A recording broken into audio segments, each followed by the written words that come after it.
I'm Trent with the Fun Robotics Network, and today we're here at the Pittsburgh Regional interviewing Team 4028, the Beak Squad.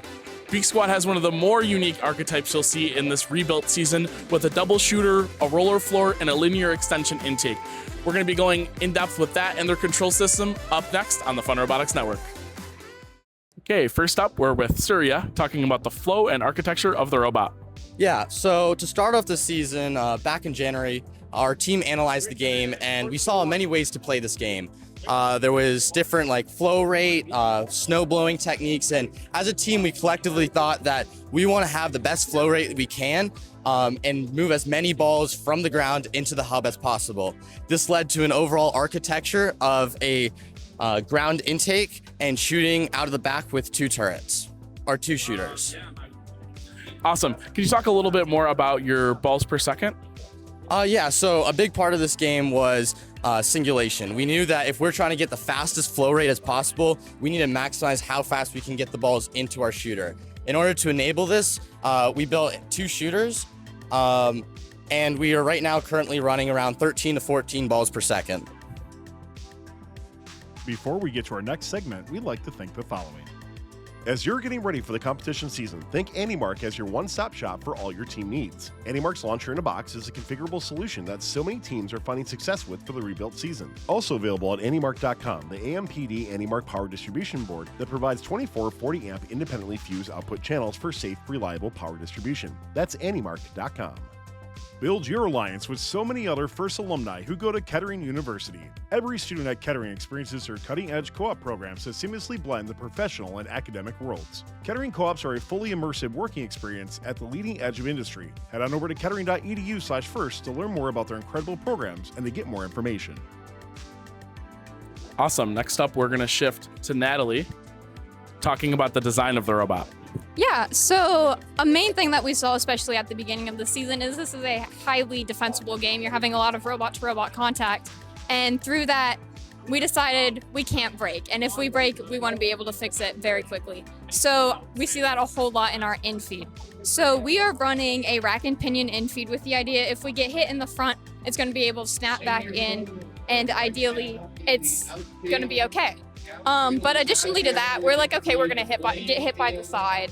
How do we prevent from breaking? And that's where we came up with this lamination technique on our rollers. So if you can see here, we have 3 pieces of Lexans that are sandwiched together. We have a 3/16 piece and then 2 1/8-inch pieces.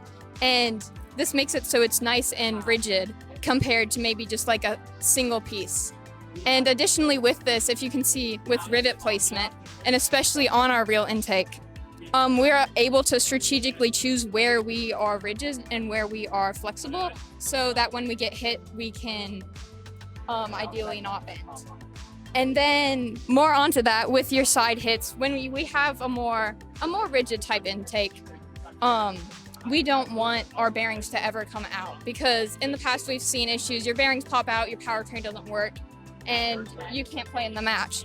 So what we did is we called them kind of like bearing sandwiches, bearing bunkers. Over here we have 4 pieces of aluminum that are holding our bearings in. The ones on the outside are just capturing the flange, or the inside are capturing the flange, and the outside we're just capturing the outer race of that bearing. So, and then when we rivet it all together, these bearings can't budge, and they're not gonna come out of the Lexan. And then moving on from our intake into our powered floor, working with our powered floor, we're using the Max Spine Lexan rollers with a belted floor. And something really important about our floor is we didn't want to be jamming up all season, so we could get that high BPS, as Surya was saying earlier.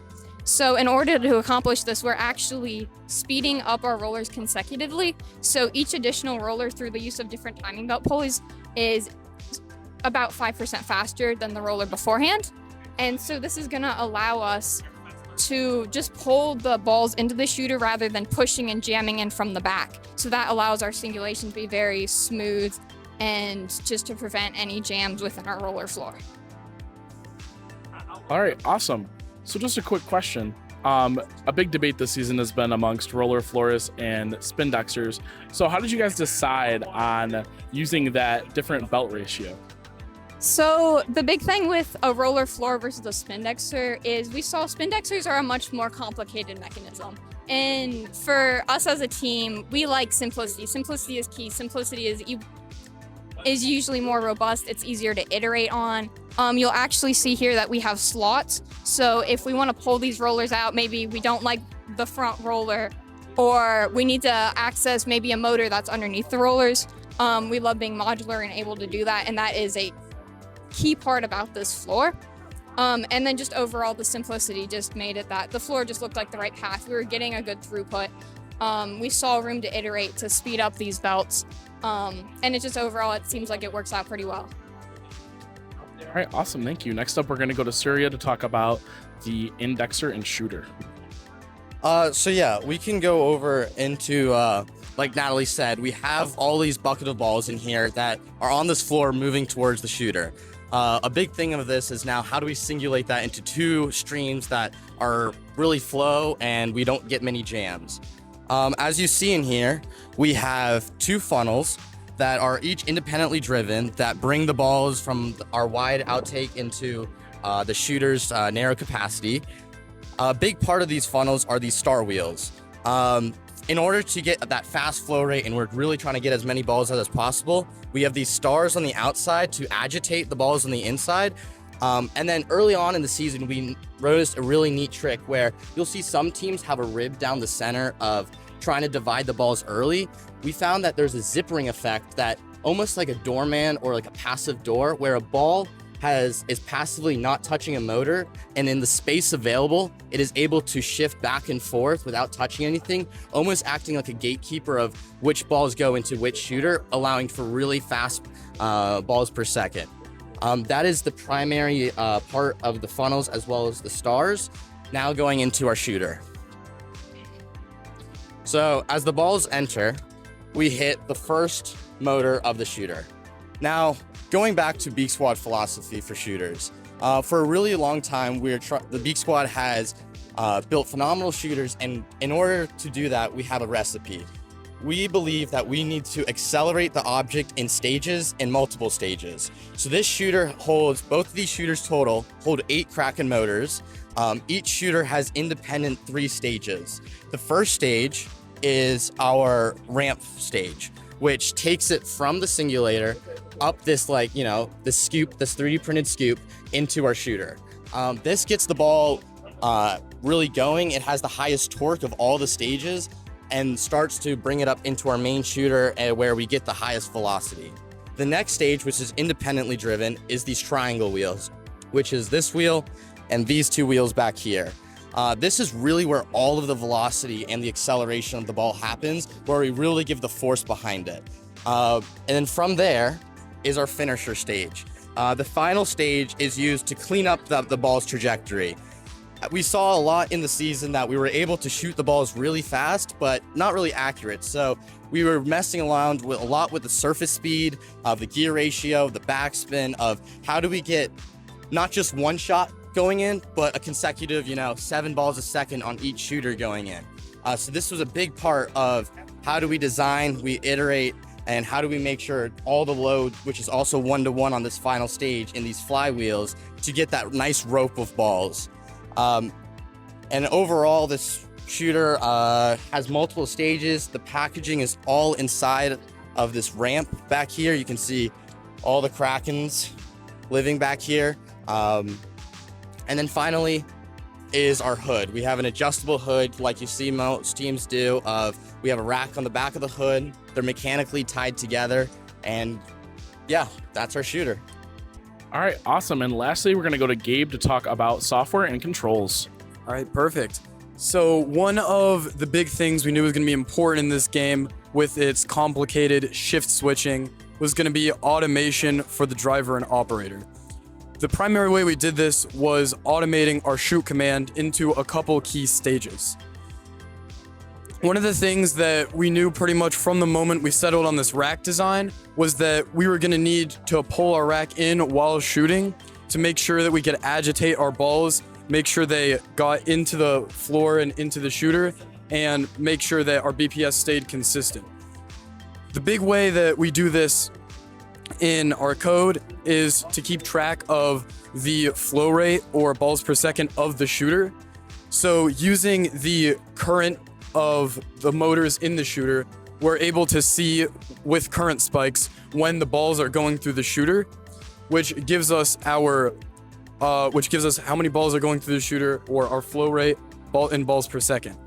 We can then use this to detect when the balls per second starts dropping, which is when the balls in this location are kind of drying up, and then we can use that to trigger kind of our pulling in of the infeed. We'll get back to that a little more later, but one of the other big things we use for automation is we have two limelights on the front of our shooter here, and then on the back right here, right under our final stage.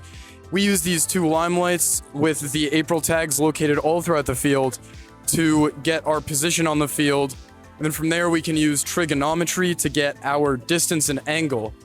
We use our angle to send a PID request with our drivetrain to line up to the proper angle to shoot, and then we use a linearly interpolating table that we tuned in shop to get our hood, angle, and RPM of our shooter wheels that will properly send the balls into the goal.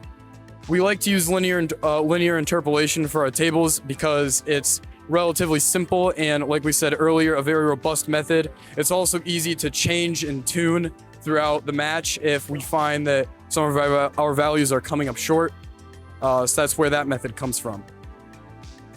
Moving back to our balls per second, another thing that we developed was a BPS tracker for some of our logging and some of our dashboard displays.